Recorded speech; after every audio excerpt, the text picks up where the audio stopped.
कहते हैं गोरखा जब हथियार उठा लेता है दुश्मन बिना युद्ध के ही उसके आगे नतमस्तक हो जाता है। तभी तो कभी भारत के सेनाध्यक्ष रहे सैम मानेकशॉ ने कहा, यदि कोई कहता कि उसे मरने से डर नहीं लगता तो वह या तो झूठ बोल रहा है या गोरखा है। ये एक ऐसी रेजिमेंट है जिसकी बहादुरी को पूरा विश्व मानता है। गोरखा रेजिमेंट बलिदान का दूसरा नाम है। इसी रेजिमेंट के भरोसे तो अंग्रेजों ने हिटलर को टक्कर दी थी। हिटलर इस रेजिमेंट से इतना प्रभावित हुआ था कि वह इस रेजिमेंट के बदौलत पूरी दुनिया को जीतना चाहता था। देश में जब भी संकट के बादल आए तब इस रेजिमेंट को याद किया गया। अपनी मिट्टी के लिए पलक झपकते ही जान कुर्बान कर देने को तैयार, हाथ में खुखरी हो तो मौत को भी सबक सीखने की मान्यता रखते हैं। आप सोच रहे होंगे कि भारत में गोरखा आया कैसे, तो आपको बता दें, नेपाल से आए हैं गोरखा। हिमालय की तलहटी में बसा नेपाल में गोरखा नाम का एक जिला है जो योद्धाओं के लिए विख्यात है।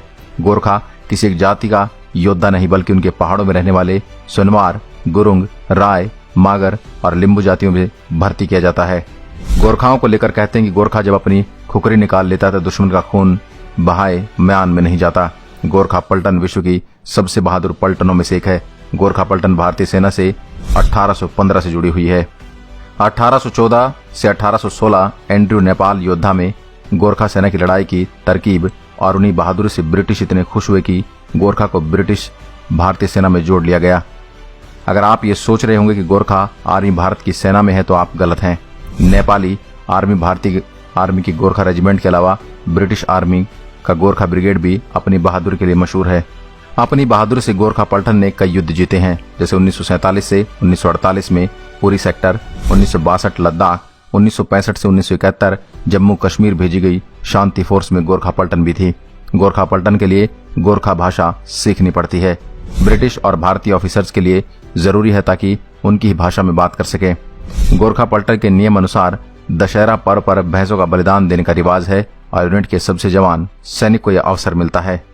इससे पहले देश के आर्मी चीफ रहे दलबीर सिंह सुहाग गोरखा राइफल में से हैं।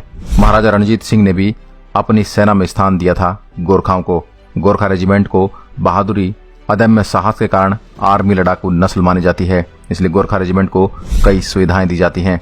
गोरखा जवानों ने पाकिस्तान और चीन के खिलाफ शत्रु के सामने अपनी बहादुरी का लोहा मनवाया था। गोरखा रेजिमेंट को इस युद्ध में अनेक पदकों और इनामों से अलंकृत किया गया, जिसमें महावीर चक्र और परमवीर चक्र शामिल है। बलिदान ही इस रेजिमेंट की पहचान है। यहाँ होने का मतलब चुनौती से दो चार होना, मातृभूमि पर मिटना यह रेजिमेंट की पहचान है। धन्य है ये गोरखा, ये रेजिमेंट जो हमारे देश की रक्षा के लिए सदैव तैयार रहती है। आज के लिए बस इतना ही। दोस्तों, अगर वीडियो पसंद आए तो लाइक करिएगा और ऐसे ही वीडियो देखने के लिए हमारे पेज को फॉलो जरूर करें। धन्यवाद।